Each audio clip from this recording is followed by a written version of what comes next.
Om Swastiastu. Jumpa lagi dalam pembelajaran PJOK. Yang kali ini materi kita lanjut mengenai pola makanan sehat. Kita awali dari pola makanan sehat. Apa itu pola makanan sehat?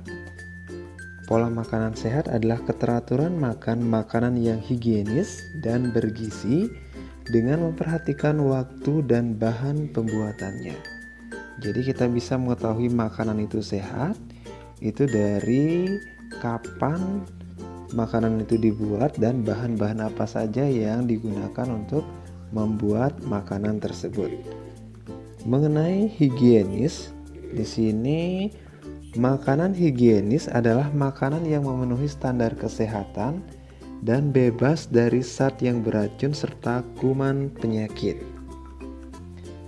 Selanjutnya kita bahas mengenai fungsi makanan dalam tubuh kita. Fungsi makanan dalam tubuh kita yang pertama untuk menghasilkan tenaga. Yang kedua adalah sebagai pertumbuhan.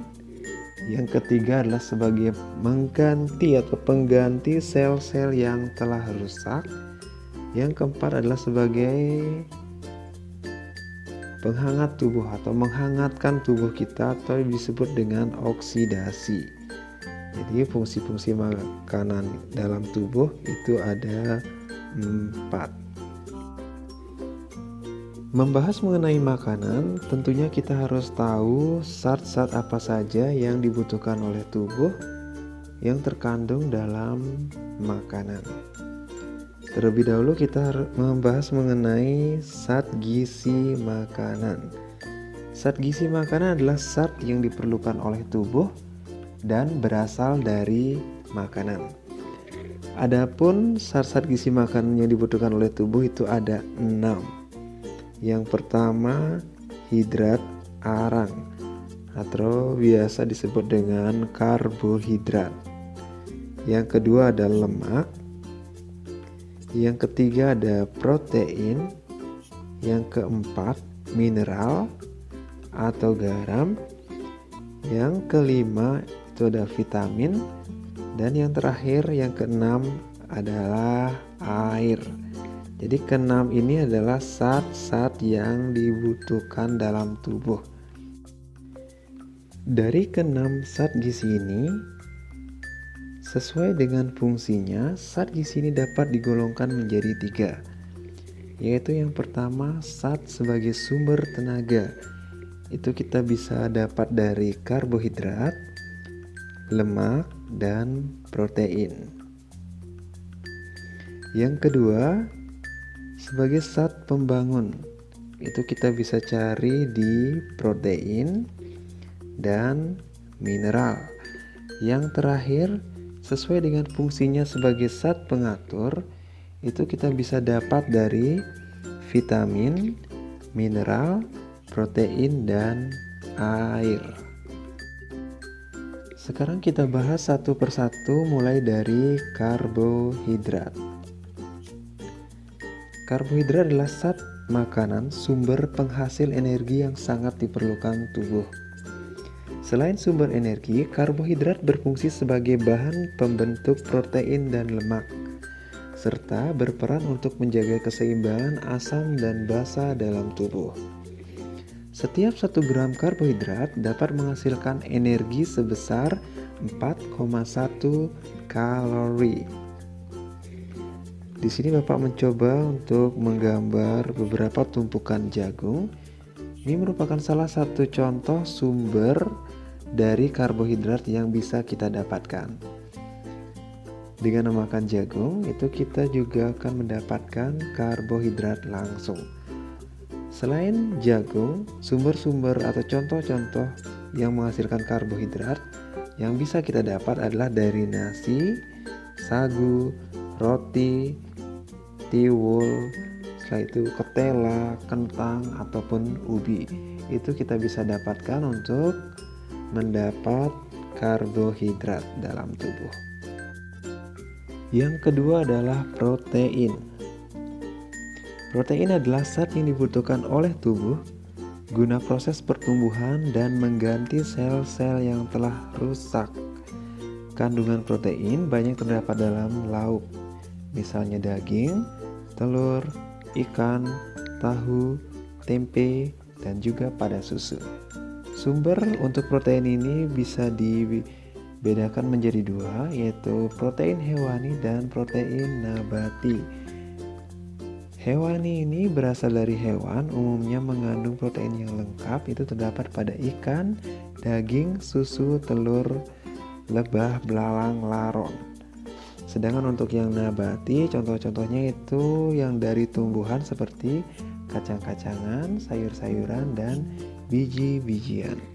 Untuk protein ini fungsinya yang sangat komplit. Itu dia bisa sebagai sumber tenaga, sebagai pembangun dalam tubuh, dan sebagai zat pengatur dalam tubuh. Lanjut, yang ketiga adalah lemak. Lemak merupakan penghasil energi terbesar. Dalam setiap 1 gram lemak yang dioksidasikan akan menghasilkan kurang lebihnya 9,3 kalori. Pencernaan lemak dalam tubuh memerlukan waktu yang lebih lama. Oleh karena itu, lemak akan tinggal lebih lama di dalam lambung. Dan oleh sebab itulah, bila makan makanan yang mengandung lemak banyak, akan memberikan rasa kenyang yang lebih lama. Fungsi lemak. Fungsi lemak di sini adalah sebagai pelarut vitamin. Vitamin A, D, E, dan K. Yang kedua, fungsinya adalah sebagai pelindung alat tubuh. Yang ketiga adalah cadangan makanan dan sumber panas. Itu merupakan fungsi-fungsi lemak dalam tubuh kita. Sedangkan untuk sumber-sumber lemak, makanan yang mengandung banyak lemak itu kita bisa cari di kacang-kacangan. Ini kacang-kacangan. Setelah itu ada keju. Setelah itu kelapa atau minyak kelapa. Yang kedua ada kemiri. Selanjutnya ada di alpukat juga. Setelah itu kita bisa peroleh di daging. Itu merupakan sumber-sumber lemak yang tentunya kita bisa konsumsi dalam makanan. Yang keempat ada mineral. Meskipun mineral hanya dibutuhkan dalam jumlah kecil, tetapi zat ini mempunyai peranan penting dalam berbagai proses tubuh, yaitu sebagai zat pembangun dan zat pengatur. Yang pertama, mineral sebagai zat pembangun. Sebagai zat pembangun, mineral berperan dalam pembentukan jaringan-jaringan tubuh. Misalnya, satu yaitu kalsium dan fosfor. Itu berfungsi sebagai pembentukan tulang dan gigi.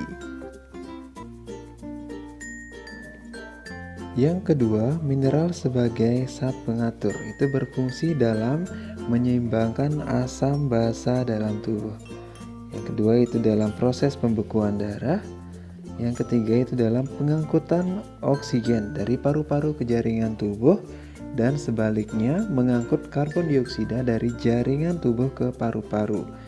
Selanjutnya itu adalah kepekaan syaraf dan kontraksi otot. Selanjutnya itu adalah proses metabolisme sebagai bagian dari enzim-enzim dan hormon-hormon. Untuk sumber mineral itu salah satunya kita bisa dapat dari sayur-sayuran. Untuk lebih lengkapnya lagi, Bapak sudah sediakan tabel macam-macam mineral yang kita butuhkan. Begitu juga dari mana kita dapat. Silakan nanti anak-anak simak dalam tabel berikut ini. Oke, inilah tabel mengenai macam-macam zat mineral. Setelah itu fungsinya apa dalam tubuh. Setelah itu bahan-bahannya kita bisa dapat di mana. Silakan anak-anak baca secara perlahan isi tabel-tabel berikut ini untuk memperdalam mengenai macam-macam zat mineral dan fungsinya dalam tubuh kita. Kita lanjut, yang kelima adalah vitamin. Vitamin ialah organik yang dibutuhkan oleh tubuh dalam jumlah yang sangat sedikit namun penting untuk mempertahankan kesehatan tubuh. Fungsi utama vitamin ialah mengatur proses metabolisme protein, lemak, dan karbohidrat. Kekurangan vitamin dalam tubuh itu diakibatkan oleh yang pertama adalah kurangnya memakan makanan yang mengandung vitamin. Jadi ingat, kekurangan salah satu vitamin akan menyebabkan terganggunya fungsi vitamin lainnya di dalam tubuh kita. Menurut sifatnya, vitamin dapat digolongkan menjadi dua, yaitu vitamin yang larut dalam lemak, contohnya vitamin A, D, E, dan K. Yang kedua adalah vitamin yang larut dalam air, contohnya vitamin B dan C. Di gambar di sini tentunya ini adalah merupakan sumber vitamin C yang bisa larut dalam air, yaitu bisa kita manfaatkan menjadi air jeruk. Itu merupakan salah satu contoh sumber vitamin C.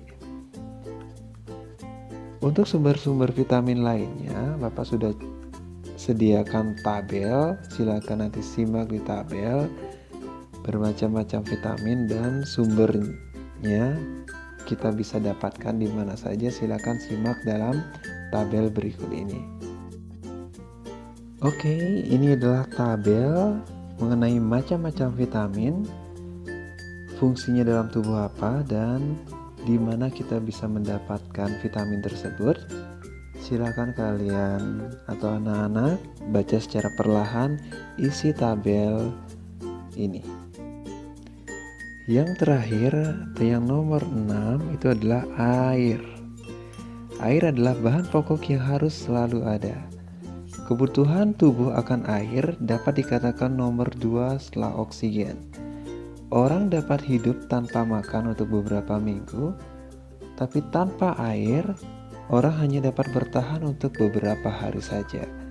Kehilangan 10% dari cairan tubuh akan sangat membahayakan.